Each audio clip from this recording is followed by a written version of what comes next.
નમસ્કાર, news for કાઠિયાવાડમાં આપનું હાર્દિક સ્વાગત છે. હું છું Hina. Genius foundation world record ઇન્ડિયાના સહયોગથી શનિવારે અમદાવાદમાં જીનિયસ ઇન્ડિયન એચિવર્સ એવોર્ડ 2025ની 9મી આવૃત્તિનું સફળતાપૂર્વક આયોજન કર્યું હતું. આ કાર્યક્રમમાં ભારતના સૌથી નોંધપાત્ર પ્રતિભાઓ અને રેકોર્ડ ધારકોની ઉજવણી કરવામાં આવી હતી, જેમાં 15 વિવિધ શ્રેણીઓમાં 500થી વધુ સિદ્ધિ મેળવનારાઓના વિશિષ્ટ સમૂહમાંથી પસંદ કરાયેલા ટોચના 50 જીનિયસ ઓફ ઇન્ડિયા તરીકે તેમનું સન્માન કરવામાં આવ્યું હતું. આ પ્રતિષ્ઠિત સમારોહમાં અનેક વિશિષ્ટ વ્યક્તિઓએ હાજરી આપી હતી, જેમાં નેશનલ ફોરેન્સિક સાયન્સીસ યુનિવર્સિટીના વાઇસ ચાન્સેલર ડૉક્ટર જે.એમ. વ્યાસ, સ્વામિનારાયણ યુનિવર્સિટીના પ્રમુખ શાસ્ત્રી સ્વામી પ્રેમ સ્વરૂપદાસજી, લોકકલા ફાઉન્ડેશનના સ્થાપક પદ્મશ્રી જોરાવરસિંહ જાદવ, જાણીતા ગુજરાતી અભિનેતા અને લેખક જીતેન્દ્ર ઠક્કર, લીડરશિપ કોચ અને મુખ્ય વક્તા ડૉક્ટર પી.કે. રાજપૂત, આંતરરાષ્ટ્રીય સમાજ સેવિકા ડૉક્ટર ઉર્વશી મિત્તલ, સિદ્ધિવિનાયક મંદિરના ટ્રસ્ટી નરેન્દ્ર પુરોહિત, શિક્ષણવિદ ડૉક્ટર રૂપેશ વાસાણી અને દાદાબાપુ ધામ ભાલના મહંત શ્રી વિજયસિંહ બાપુનો સમાવેશ થાય છે. બ્યુરો રિપોર્ટ રંજીતસિંહ સિંધવ, અમદાવાદ. મારું નામ છે પાવન Solanki, president genius foundation and chief editor world records of India. આજે અમે કરવા જઈ રહ્યા છીએ 9th genius Indian એચિવર્સ award GR 2025, જેની અંદર આખા ઇન્ડિયાથી આઉટ ઓફ 500 રેકોર્ड्स એમાંથી અમે टॉप 50 जीनियसिस ऑफ इंडिया जो पूरे इंडिया से लोग आए यहाँ, और आज उनका सत्कार होगा. और हमारी जो नई बुक आ रही है 24 की, उसका भी हम यहाँ पोस्टर लॉन्च करने जा रहे हैं. तो जितने भी लोग आए हैं, ये बड़ी बड़ी हस्ती आए हैं, वर्ल्ड रिकॉर्ड होल्डर है, और उनको आउट ऑफ 500 चूज किया गया है.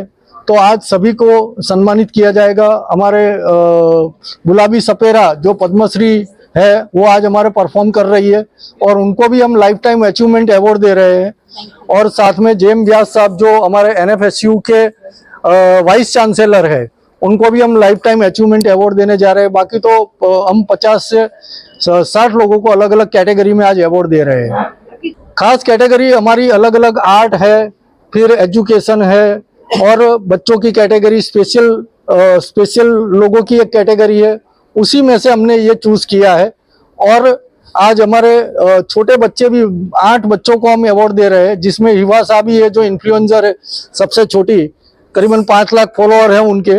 तो उनको भी हम आज सम्मानित करने जा रहे हैं. साथ में हमारे इनरव्हील नेशनल प्रेसिडेंट जो है, वो दिल्ली से पधारे, पद्मश्री जोरावरसिंह जादव और पी.के. राजपूत साहब, वो भी हमारी जूरी, और जितेंद्र ठक्कर साहब वो भी हमारे जूरी में है.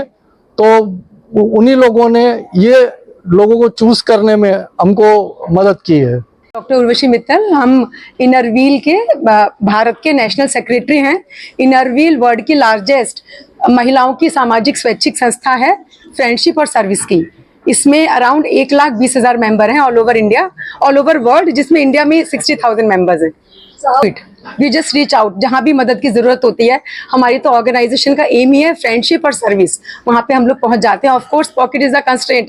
जितने पैसे होते हैं, आप सोचिए वर्ल्ड की कितनी पॉपुलेशन है और इंडिया की कितनी पॉपुलेशन है, खाली 60,000 मेंबर, लेकिन हम लोग अपनी पॉकेट से ही whatever we put together we try to reach out. तो इवेंट का नाम देख रहे थे 9th is such a powerful number, complete number है. तो 9th और genius, not run of the mill, exceptional talent, Indian, be vocal for local और अचीवर्स अवार्ड. तो हमें क्या लगता है, no programme is possible without the organisers, participants, और आप जैसा मीडिया. जंगल में मोर नाचा किसने देखा? तो कोई प्रोग्राम होता है, उसे पॉपुलर आप ही लोग तो बनाते हैं. तो हेड्स ऑफ टू पवन जी, जिन्होंने इतनी अच्छी तरीके से ये प्रोग्राम पुट टुगेदर किया. अभी आप हमारे साथ बैठी थी. गुलाबी सपेरा है, और मैं क्रिएटर ऑफ कालबेलिया डांसर हूँ, और राजस्थान की हूँ. और मैंने हमारे समाज में पहला लड़की हूँ जिसने डांस स्टार्ट किया. हमारे समाज में पहले डांस नहीं होता था. हम घर घर जाके सांपों को नचाते और बीन बजा के, और सांपों को नचाने का काम है. बस वही, उसी से हमारा पेट पालन होता था. और हमारे बेटियां बहुत कम रखते थे लोग, क्योंकि बेटियों को रखना, जंगल में रहते थे, और बेटियों को रखना बहुत हमारे लिए बड़ी बात थी कि जिम्मेदारी है. तो वो गरीबाई के कारण हम लोग बेटियों को ज़्यादा जिंदा नहीं रखते थे, और उसी कारण बेटियों को जिंदा हम लोग जमीन में गाड़ देते थे. और भगवान को ये कहते कि भगवान हमारे पास आपने बेटी भेजी है, हम इसका देखभाल नहीं कर सकते, क्योंकि हम तो जंगल में रहते हैं, मांग के खाते हैं, भिक्षावृत्ति करते हैं, बीन बजाते हैं, सांपों को नचाते हैं। तो हम लोग भगवान को वापस ही सौंप दे देते हैं कि ये आप ही रखो कि अच्छे घर जन्म दो।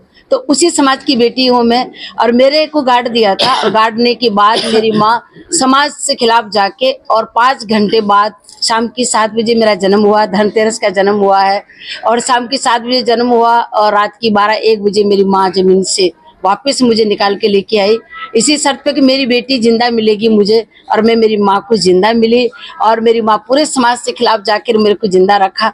तो मैं हर माँ को यही कहना चाहती हूँ कि आप भी अगर ये कोशिश करें तो आपके भी कन्या भ्रूण हत्या नहीं हो और ये बेटियां जिंदा रहे।